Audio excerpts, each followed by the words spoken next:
Thank you, everybody, for being here today in person or by Zoom. We have quite some people online as well. It's a great pleasure to introduce to you Irena Zivkovic. So Irena visited us with the EUROTECH visiting scholar exchange program, and everything accelerated very quickly. So you came only 2 weeks ago. 2 weeks ago, exactly, yes. And we had a very intense collaboration with Daniel and Beijing, and working here in the center. Today, we're very happy to make a presentation presenting probably some of these results that came out during that weeks. So let me maybe quickly introduce a bit of the background of Irena. So actually, Irena did her PhD in Switzerland at the University of Bern, and obtained her PhD in 2012, and then went on to the Max Planck as postdoctoral fellow in the Max Planck for biological cybernetics in Tübingen. And then in 2016, we moved to 17, we moved to Leiden, at the Leiden University Medical Center. And then currently, since now almost 4 years, you are a professor at the TU Eindhoven, Technische Universiteit Eindhoven, which is part of EUROTECH. So give you the opportunity to come back to Switzerland and visit the CIBM. Yes. Thank you, sir. Yes, thank you, Dimitri, and thank you once more that you're hosting me here. So we organize everything super fast, and here I really need to say thank you to Ying, PhD student of Li Jin, and also to Daniel and Li Jin for really, it was very fast response for everything. If he had some problem or something, it was quickly resolved, and we have a lot of scan time, so it was smooth. Today, so I will show also some my ideas that I proposed and published related to ultra high field, but also ultra low field, and I will show also part of the things that we work here. And so the idea why we accelerated everything that I come now is that we make abstracts for ESMRMB, which is in 21st of April, and we have this Easter holiday in between, so that's why. And I think we succeed. We will see the results now. I will also present that. So you already mentioned, I'm originally coming from Serbia. So I get my PhD, my master's degree in electrical engineering in Serbia, then PhD in Switzerland in Bern. And then I was Max Planck Fellow in Tübingen and also in Leiden University Medical Center, after which I got appointed the Technical University of Eindhoven as assistant professor. Since always, I worked in applied electromagnetics, and up and including my PhD, all applications were related to astronomy. So I also have 2 stays in US, in California Institute of Technology and University of Illinois Urbana-Champaign, and all that was applied electromagnetics in astronomy. So after I obtained PhD in Bern, I decided to change field to medical, and the highest frequency was 9.4 Tesla scanner in Tübingen, 400 megahertz Larmor frequency. And at that moment, that was one of the 2 strongest human scanners in the world. Now it's a different situation.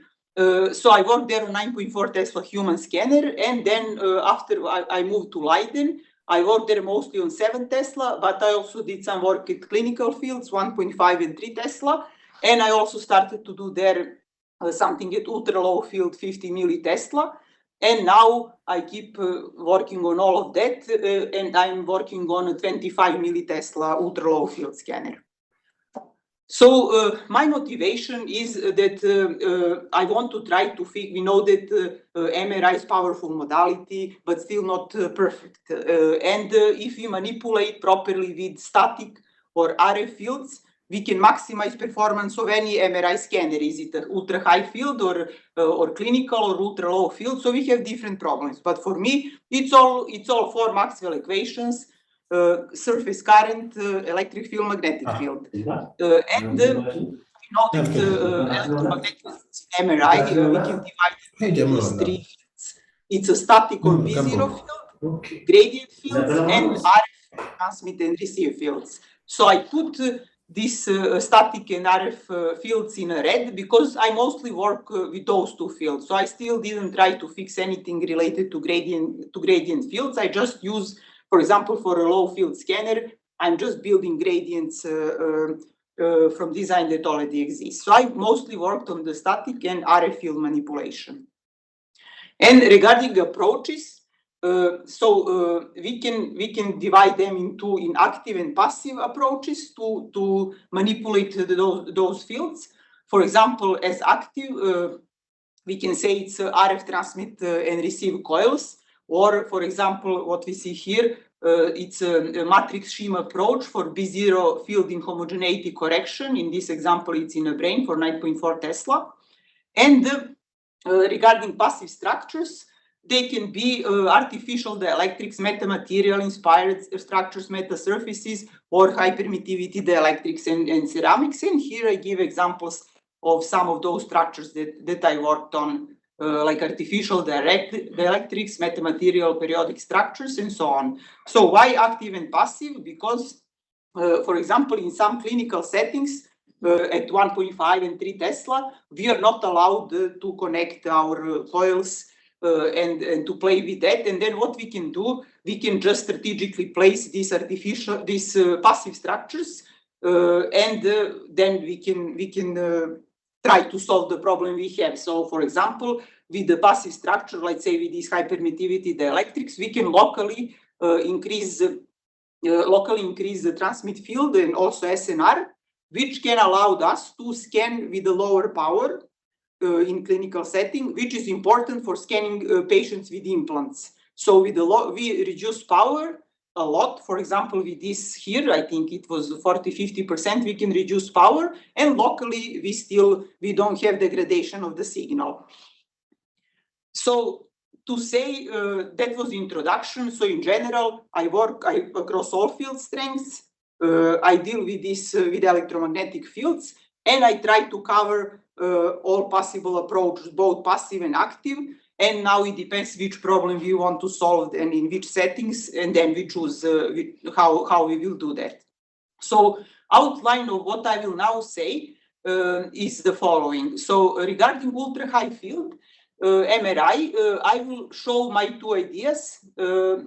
One is related to passively fed dipole antennas for reduced SAR, for improved SAR efficiency or reduced SAR. And the second idea is shielded coaxial cable coil. And then I will present what we did here in the last 2 weeks. So we have three different topics that we worked on. And regarding ultra low field, I will just show some ideas also how we can compensate for low SNR that is present at ultra low field. So let's start with ultra high field. So as I said, the first idea that I want to present is this passively fed dipole concept. So this concept is very common in wireless communication. So when they have array of antennas, it's usually gigahertz frequency. Antennas are relatively small, and it's not, and it's many antennas, and it's not very convenient that they feed every antenna individually. So usually what they do, it can be different ways, but one of them is to have strip line underneath of antennas, and then to have from that one line to have to basically capacitively couple to each individual antenna, and that's the way how they feed it. And I was thinking, okay, we can try maybe here on a dipole antenna. So how it works here? Dipole antenna. This is one of example. It can be meander, it can be just a straight dipole, can be bow tie, it can be, it's a different kind. So it's we feed it in the center, and then we have two legs. So this is usually how it is realized. The port is here in the middle, and then on the left and right we design the length of depending on application. How we transform this into passive feed antenna? So we basically just prolong this. And then this long, let's say, element, I call it passive element because I don't connect any feed there, nothing. But then on the other side of the PCB, there is a shorter dipole, where is actually feed point. It is a port.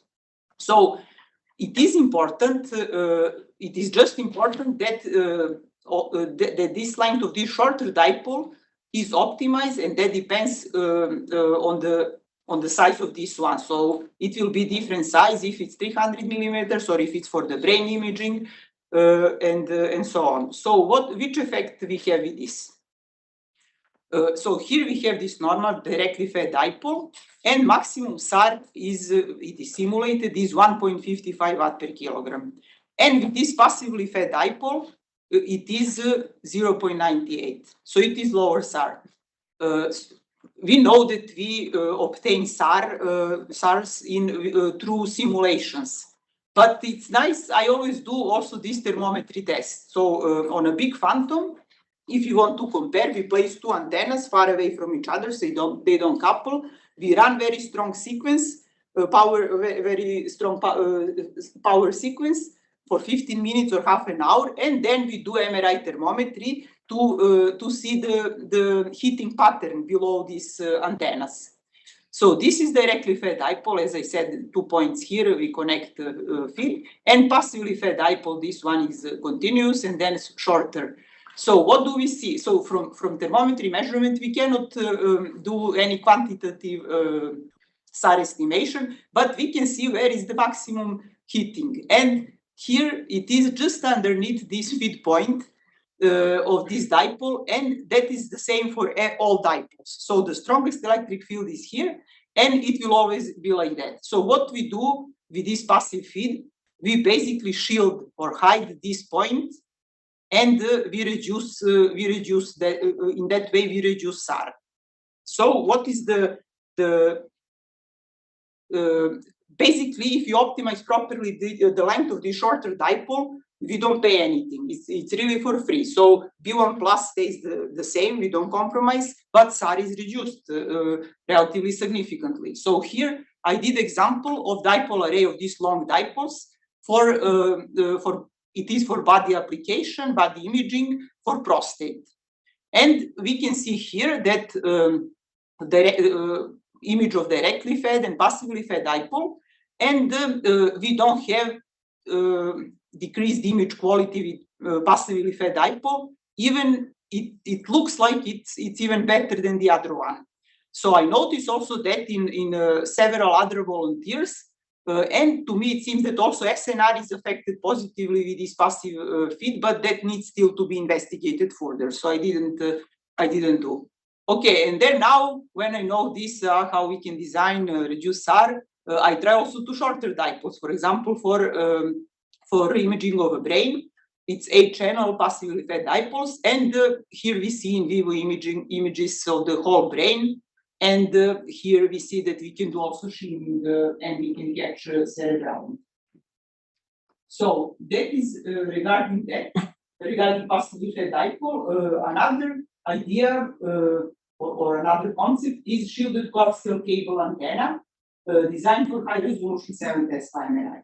So I published this antenna in magnetic resonance medicine in 2019, and it's a harder paper, but it was recognized. I was also a little bit surprised as a top cited article in 2020-2021 in magnetic resonance medicine. Yeah, I will explain later from where is that idea, but first to show the concept. So coaxial cable is a type of transmission line. So we see that everywhere, and we use it to transfer energy from one point to the other without having radiation outside. So everything should stay inside. The structure of coaxial cable is the following. So we have inner central conductor, then we have some isolation, which is usually some plastic, some dielectric material, and then we have shield around that. So there is no current flowing outside of the shield. Everything what happens is inside.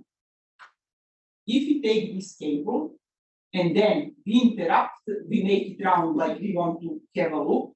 So we interrupt shield here, let's say at the top, and exactly on symmetric part, we make a feed point with this inner part. We connect also our tuning and matching circuit. We actually have radiating structure, or radiating antenna. So this idea actually is, we can see also in some textbooks very similar designs that are used for different things. Also, pickup coils or these sniffer loops, small loops, they're also made of coax. They can be made of coaxial cables, just different way how we connect shield and inner conductor, how we organize them. So the latest, the earliest, let's say that data that I could find about this cable, it's exactly the same design as I used. It is from 1977 and it's from radio amateur paper. So they use it for their frequencies and they call it noise rejection antenna, low noise receiving antenna, and so on. But they don't explain. So they're very practical people. They show that it works. They give you exactly how you can make it, but they don't explain why it works like that. And in MRI context, this antenna was noticed first time as high impedance coil in 2017. So they designed it for 3 Tesla MRI. It is receive only element. They call it high impedance because they transfer impedance from the amplifier to high impedance at the port of the coil, and then they claim that it's easier than to decouple. So it is easier, but still you need, if you follow their way, you still need to overlap it if you want properly to have it decoupled. And I will show also later why. First, just to show the properties of this coil, we see on top are conventional. It's a V1 plus R and V1 plus R efficiency, and this coaxial one is below. So they have it's the same dimension of the coil. They have very similar properties, these main properties that we are looking at. But the biggest benefit of this coaxial cable coil, it's flexible, and it is highly decoupled element percent. So we can really put it in any. So we tune and match once on the phantom, and then we can put in many different configurations, which I will show later, and it will still stay decoupled, very nice decoupled. Then it's also not sensitive to bending and elongation, so as on one space, it can also conform different anatomies, also I will show that later. And even additionally, in an elongated configuration, it decreases SNR at depth. So if you make just the coaxial coil in the air, similar situation is also in the presence of the phantom, but here just to see what is going on, we can see that actually that coil, let's say it's 10, 11 centimeter diameter, will have some resonance at around 84, and then second resonance around 282 megahertz, which is close to ours. So basically what happened, these people who published this for 3 Tesla, they catch this resonance. And if we follow, and that's why they still have a coupling issue. We see here that the different overlap of two coils, we have this impedance splitting, which shows actually, which is characteristic when two coils are coupled. But we see that nothing happened in this frequency from where we are actually capture the mode. So basically, they did it for the first mode, and that's why they have this problem. But we did exactly the same size of their antenna.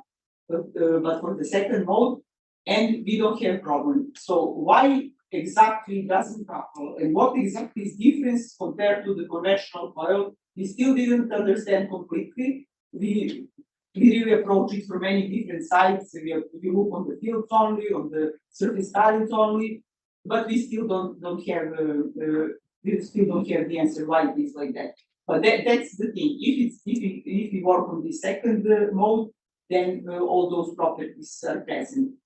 And now it's easy, we can use it for many applications. And here I show for the knee where those coils are very elongated. We see, so here it's transceive coil, but it can be also used as a receive only. And then we transmit maybe with the bird cage for a knee. And here I wanted to show that where in the worst possible case, when it is completely elongated and then overlapped and very messy, that it still stays decoupled, and we can do imaging with this coil. And here are just numbers, measured decoupling coefficients for this 5-channel array for the block. So And then I was thinking, okay, we can try more. So one of the most difficult regions to image is the neck because of the anatomy, and we also have a different in people with different body mass index. We have a different size of the neck, different circumference. So basically, this five element array we can conform to different neck size. Here we see the coverage, and then all regions that are in a neck, we can cover basically we can do high resolution imaging with this coil. So it is larynx, spinal cord, and the carotid. And then I choose the carotid, for example, and that's published in MRM note as the highest ever reported carotid resolution at 7 Tesla, which is 0.25 millimeters in plane. And our colleagues from Copenhagen, they actually combined this is abstract in becoming ICMM. So they combine our coil, the 2-channel, with this neck coil to make head and neck array. So here, this is from CST, but here is a sub-simulation just so it's better visible how the coils are placed around the neck. And they did some in vivo imaging. They compared this 2-channel NOVA and 2-channel NOVA with the 6-channel this coaxial cable coils, and we really see difference on those here. So on the left side is just the NOVA coil, and here is with the addition of these 6 elements.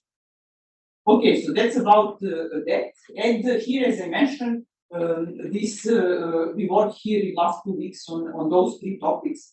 So first one is it is very new and it is twisted pair coil.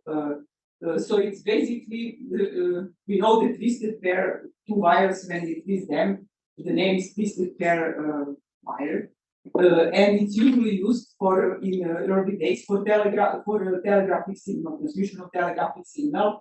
But if you use the same logic as we did with the coaxial, if we interrupt one wire on top and the other down, we connect to it, it also becomes a coil. And so here, for the very first time, we tested on in a scanner, and I will show also some properties of this coil. Some properties are even, I think, better than this coaxial one. Okay, and then with Daniel, we did this hybrid coil. So we just placed this hybrid with the electric block inside of conventional loop of this shielded coaxial cable and a twisted pair. And I will show results that we obtained. And the third, let's say, project was 2-channel proton and 1-channel carbon-13 coil. That I will also show some results and what we obtained. So this is this twisted pair element. So it's literally 2 wires twisted like that, and then we put them in a round configuration. And on top, we interrupt 1 wire, let's say gray one, and at the bottom, one that is interrupted, gray one needs to be continuous. And we interrupt the red one down, and we connect the board. So it's a similar thinking as for this coaxial coil, where we interrupt shield on top, and then we feed at the bottom. Exactly the same is here. And what do we have? So when we compare in simulations, again, we have the very similar B1 plus field for a conventional coil and for this twisted pair coil, but we have lower sum compared to conventional coil. We see 1.1 watt per kilogram, and here we have 1.4. So one of the features, there are many parameters now that we can look and we can investigate on this coil like a coupling and other things, but I will just present one. It's, for example, elongation. What happens when we start to elongate? So we tune and match this coil and a panto for the S11 at, let's say, 7 Tesla, and then we start to elongate that. What happened? Nothing. So S11 stays the same. It's completely not sensitive to elongation, and B1 plus actually also stays along the central line. It stays the same. We have let's say, a large B1 plus in this longitudinal direction. It can be very convenient when we place this in array configuration. So I think, and it's also really many things, also number of twists influence the behavior of this coil. So it will be interesting that we explore more what can happen with this coil. And this is what we measured here on a phantom for those three situations. And the second topic is this hybrid coil. So we place it on now on this twisted one, also on coaxial and on conventional coil. And here are also simulations with and without the electric. And we see that, so what we have in simulations, similar things we saw also in measurements here, that at the surface, it's even more than 3 times stronger B1 plus field, which propagates until around, let's say, 5 centimeters or so. And here we see what we measured. So this is just the coil, this is coaxial one. And this is when we place this, the electric block. So the thing is that when we place this electric block here in the middle like this, the coils detune, so they change their frequency. But for case of those two, this twisted one and this one, the changes almost doesn't exist. So they still stay coupled, they still stay tuned properly. And it means that basically if we have some array, we can just place maybe this block if we want to manipulate further with B1 plus field. But if you look on simulations, what happened, it looks almost all the same. So that's what we suspect in the very beginning, that maybe we will have these electromagnetic fields focused in the block, and then from there it radiates probably. That's what we notice. But another thing is that, so you need just initial search and comparison, is here we see there are 2 similar papers done at Tesla by Lightning Group, where I was before. In one, they use this dielectric material, which is very lossy. In the other one, it's also low loss material, but they don't have these effects. They have 1.5 centimeters, and we have it for 5 centimeters. So we still don't understand. We need to think exactly what happened here in this situation. And this third project that we worked on was, as I mentioned, 2-channel proton and 1-channel carbon coil. And so before, already existing coil had two proton channels in quadrature and 1 small round carbon 13 channel. So what we did, we tried, here we have comparison of just 1 channel coaxial cable coil, this SEC coil, that produced the same B1 plus as 2 channels coil in this old coil which contains 2 coils in quadrature. So, but since we have 2 channels, we don't want to waste 1 channel. What we can do for the further, we can decide, do we want to cover a larger region, or we want stronger B1 plus but in the same region? And with respect to that, we will just adjust frequent phases of those 2 coils that we will place here, and in order to obtain, let's say, stronger B1 plus, if that's the goal. And then regarding carbon, we have this already small carbon coil, and we have this much bigger, this is maybe 14-15 centimeter diameter carbon coil made of this new twisted pair way. So initially what we did on a phantom, we could just, it was a small phantom, so we could do measurements not slice by slice, but we catch whole phantom. And it comes out that with this one, because it's a bigger also, we have 2 times stronger signal than compared with the smaller one. So now, depending on application, what we want, we can use this bigger one or smaller one. And the good thing here is that if we use this coaxial cable and this one is twisted, we will not have a problem to decouple them. So that's basically those 3 things that we work on in last 2 weeks. And I think we have material for ESMRMP abstracts, and we will see further for how we can expand that also to publish as a paper. And now to mention a little bit about ultra low field situation.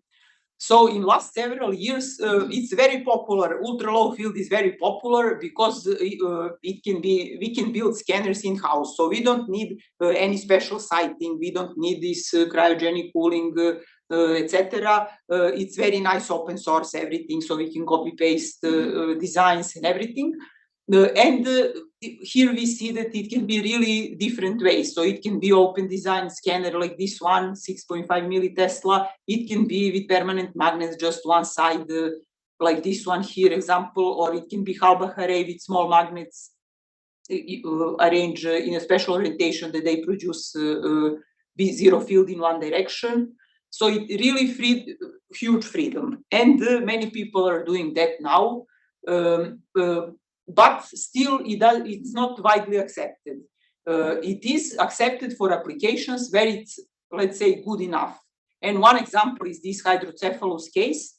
We have a lot of hydrocephalus in African countries. They come, they happen because of infection, and that is excess of CSF fluid in a brain in a children. And the cure for that is to make drainage to remove this fluid. But we need before and after we need to observe, is it successful? Do we need to repeat treatment and so on? And usually, if it's older children, we cannot do that. So the easiest is ultrasound, but we cannot go through the skull. And that's why maybe the only solution that we know is to build this low field scanner. So it's exactly this one actually in Leiden, built for that purpose. So it's a low field scanner, 50 millitesla, open source, house made, in-house made, everything. And it is good for this application because we just need the difference between liquid and the brain, and it's easy to do with at a low field. But so if we want that to be widely accepted, we need to do something about the biggest problem. So here I want to show, I didn't have time to find for a low field, for example, for 0.2 or 0.5 Tesla. I have example, but it's similar also at low field. I have example how over the years at the same field strength, we improve the image quality. And that happened also at low field. So we have now this Siemens 0.5 Tesla, very nice scanner. We have Asst, Italian company, extremity scanner 0.32 Tesla. It looks really nice, but low SNR is low SNR, and it cannot be fixed. So until now, so it's a big problem. I mean, the simple example is we simply cannot catch some lesion that is there, and nothing can help. Not machine learning, not any acquisition strategies, reconstruction. Nothing can help if we, by engineering, just cannot catch it. So I will show now two ways how I wanted to try to deal with this low SNR. And the first one is to combine these low field scanners with some other imaging modality which can compensate for that low SNR. So low SNR means also low resolution. And here I will do that with photoacoustics. So photoacoustics is imaging modality where we send some short pulse of the laser pulse, and then it hits the sample, but not too much. It's order of millikelvin. Then due to that thermal expansion, we have ultrasound wave which is radiated, which we catch then, and that's later we have this photoacoustic. We make a photoacoustic image. So, for example, photoacoustics is sensitive to multiple hemoglobin components. And that's something that we will never be able to do with this low field, to catch with a low field. So if we combine those two, maybe that's how I think we can compensate for a lack of performance at a low field. For this idea, I need to say that I also saw that at the same time, there is a group in Zurich. So they are combining photoacoustics with 9.4 Tesla animal imaging, and they use this 9.4 Tesla only for anatomical overlay, let's say, in photoacoustics. But I think that we can do that with much cheaper. If you use it only for an anatomical overlay, we can do that with much cheaper. This low field scanner here is just I draw components that we need to build, and electronics and other amplifier design, everything is open source, so it can be very cheap. And then another thing is that it's really to deal with SNR. How to deal with SNR? So at low field, 20% of increase of SNR, 40-50%, it doesn't mean anything. I think the big thing would be if we have this cheap device, let's say at 50 millitesla, but we bring performance up to 1 Tesla, let's say, or something like that, or 0.5. And how to do that? So I still didn't publish this idea, but I will just say approximately what it is. So I use here, it's really simple. So if I show you, you will see that it's very simple. But and I also submitted it as ERC Consolidator grant. So I use the fact that at the low field we have coil noise dominant regime versus sample noise that we have in clinical fields and at ultra high field. What it means? It means that at low field, when we have these antennas for 50 millitesla, 2 megahertz, whatever we do, whatever sample we place there, they don't see the sample, but they see each other. So I was playing with that, and then it's purely hardware realization, and then I call it artificial averaging. And I can, in that way, I can increase SNR order of magnitude or order of magnitudes higher. So you need to believe me, and very soon, yeah, I will publish that. I did already proof of concept experiments. It works, and it's really simple. And yeah, with this, so I would conclude that what we know, that MRI is a complex but very powerful imaging modality, but still not perfect. We still can fix many things. And I think that good engineering is a starting point for all the other disciplines which can help to maximize system performance. So thank you very much for your attention. And if you have some questions, we can try to answer now. Thanks.